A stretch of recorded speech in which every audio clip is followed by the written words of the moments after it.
Welcome to another episode of Failing to Success. I'm your host, Chad Kaleky with Cosmic Design.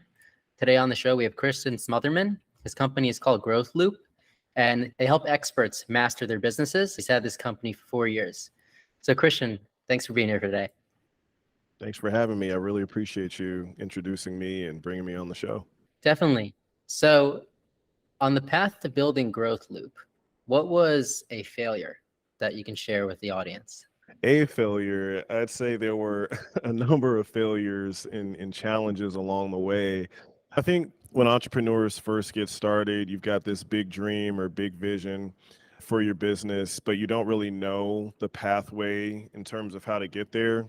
For me, I had a ton of ideas and I was ultimately throwing a bunch of things on the wall and seeing what stuck, but I didn't necessarily have a focus for who I wanted to serve and what value I wanted to bring to the marketplace. So I'd say the main challenge for me was actually figuring out what was my niche, who was my client avatar, what was the transformation that I was going to bring into the marketplace that people are going to be willing to pay for. And I found myself really chasing after what I call a number of rabbits, right? And the thing is, when you're chasing after multiple rabbits, you tend to not catch any of them. And I found myself ultimately going down a number of pathways that led me to what one may call failure, but ultimately learning and realizing that I had to pick one thing, focus on that one thing, and ultimately create a solution for a specific person going through a specific challenge or obstacle and be able to define that transformation for them in a way that was clear and easy to digest and understand. I think you made some good points there. First of all, that failure is equivalent to learning. Yeah, And so don't get absolutely. deterred when that happens and not to chase too many rabbits. So Yeah. when you were building out this client avatar, how did you put that together? Man, that's a great question. So when I first started, I was really going after consulting for any business owner type. And so I went to Facebook, various social media platforms, and I just reach out to people and ask them if they needed any business consulting or support on videography, web design. I was doing everything. But what I wasn't able to do was clearly define why I was unique and the unique solution that I had for a specific person that could ultimately bring a real tangible transformation or tangible value into their business. And so what I found though over time was that I started to attract people who I would consider experts in their field. I had a client who was an expert in workplace environment in creating an equitable and inclusive workplace for his clients. I had another client who was an expert in financial services, and he was able to really bring people into his ecosystem and provide them with high level financial expertise to build wealth over time. Another client who was an expert in building a strong family ecosystem. Another one who was a therapist. So I started to see this pattern and this trend of people who were attracted to me and the work that I was able to do for them. And I realized, okay, I've got to hone in on this type of person and define this person. And so I spent a lot of time doing some customer research, really getting clear on the various industries that I was finding in my space. And then I realized if I really had to distill this person into a couple of key phrases or key words, it would be expert coaches, consultants, and professionals who are bringing transformational value to their clients' lives. So when you found one of these clients, what do you come in and do for them? That's a great question. So, really, what we do is we give the client a system called a growth loop, where we take the client through each of the what we have broken down into 6 components of their business.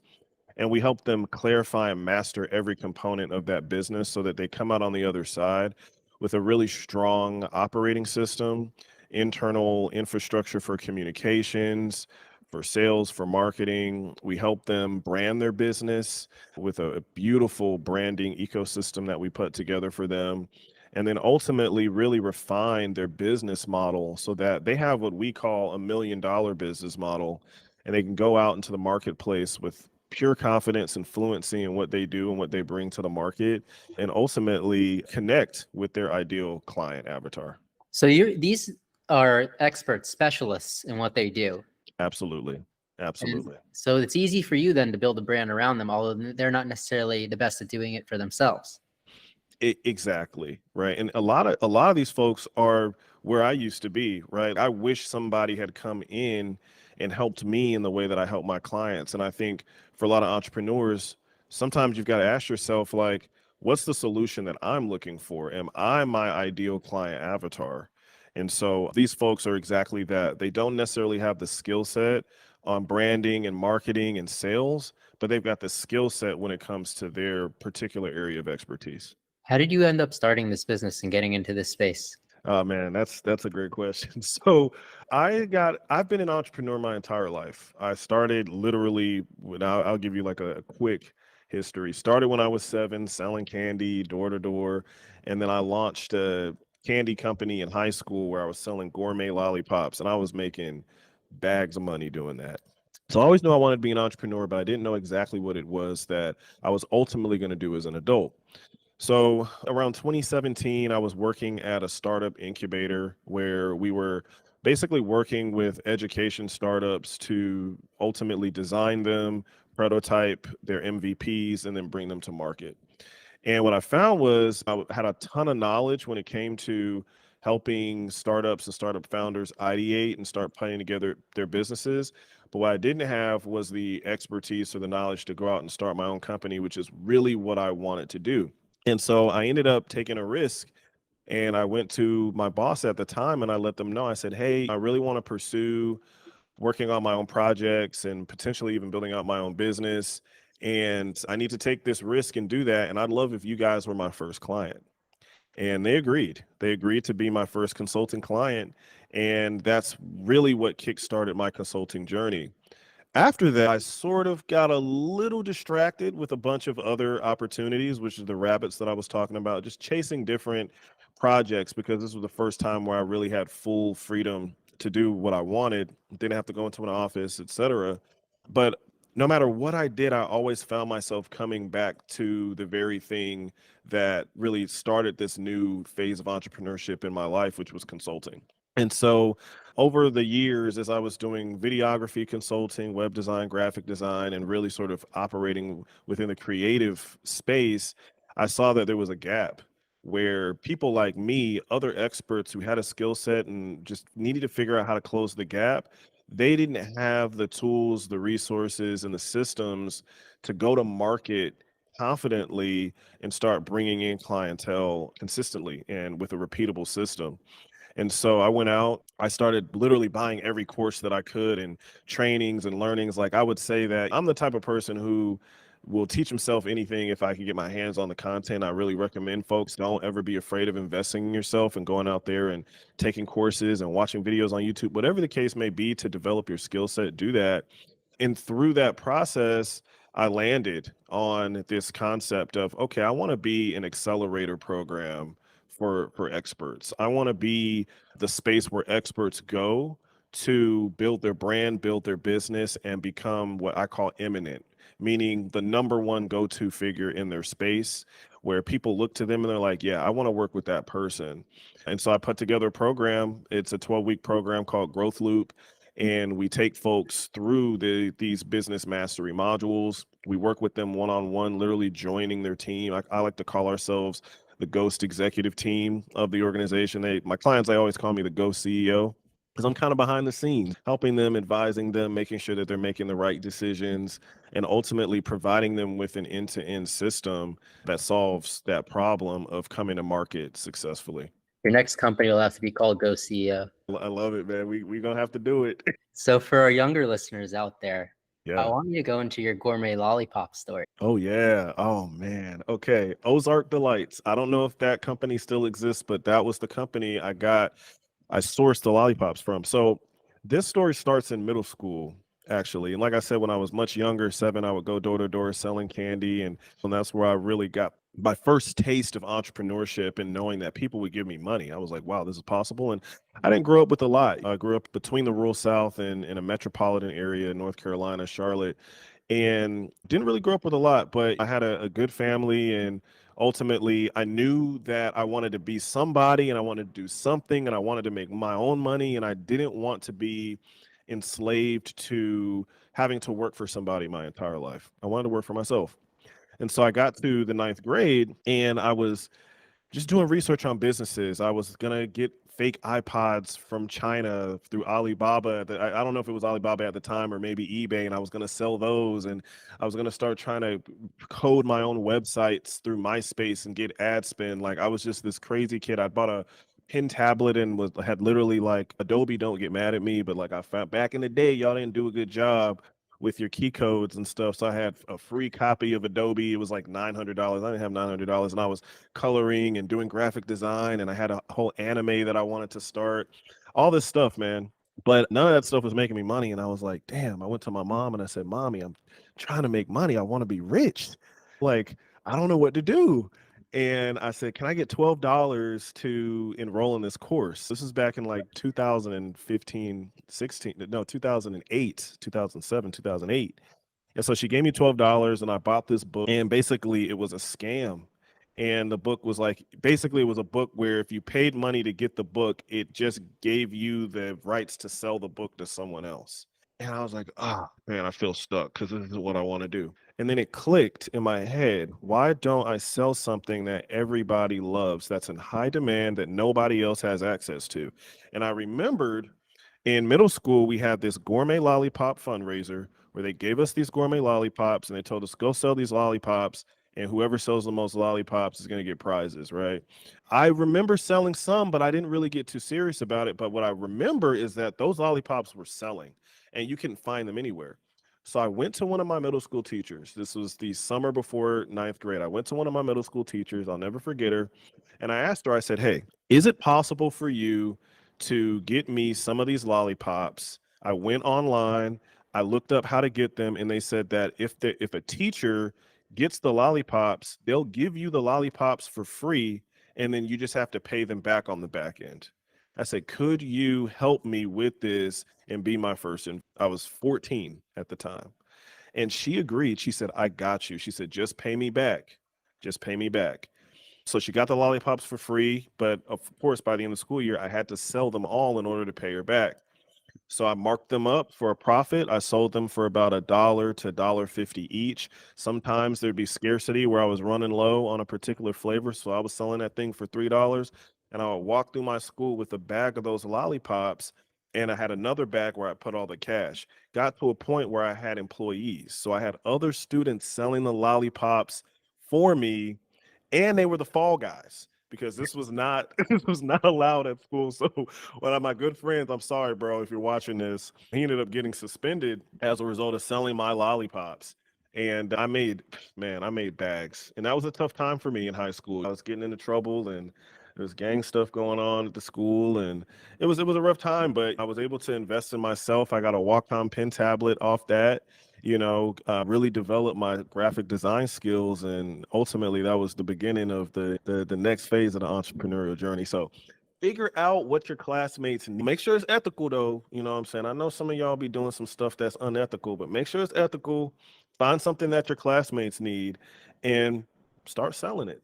You had lollipop distribution going. You had multi-level lollipop.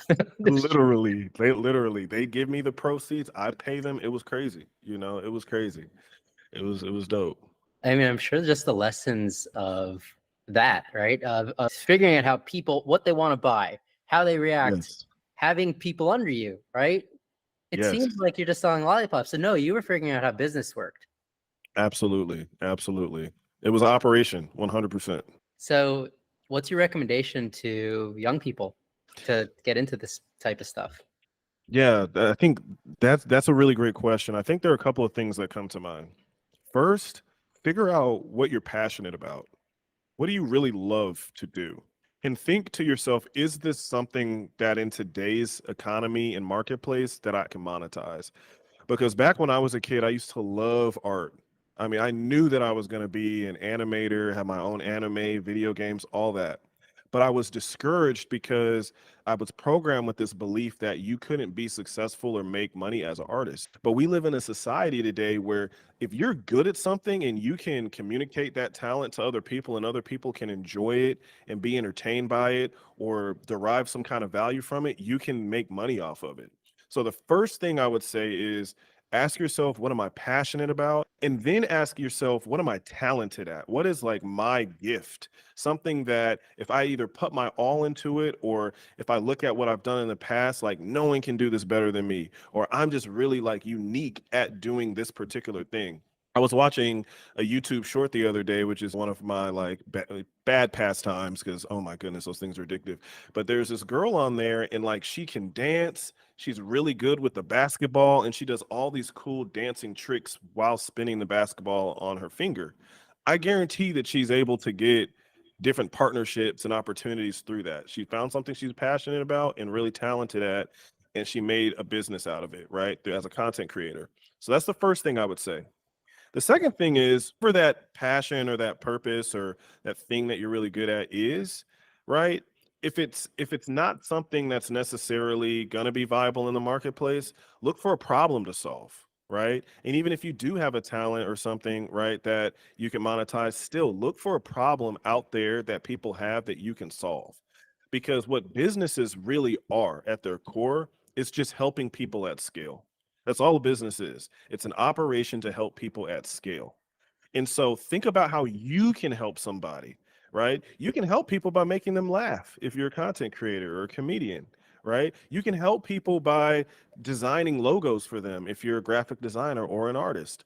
You can help people in so many different ways, but you've got to identify a problem that's worth paying for. So that's the second thing that I would do. And the third thing that I would do is I would surround myself with like-minded people, people who have a vision or a desire to do something for themselves in their lives. Don't waste your time hanging out with people who you can tell they're not, at least at this current version of who they are, they're not really going anywhere. They're getting themselves into trouble.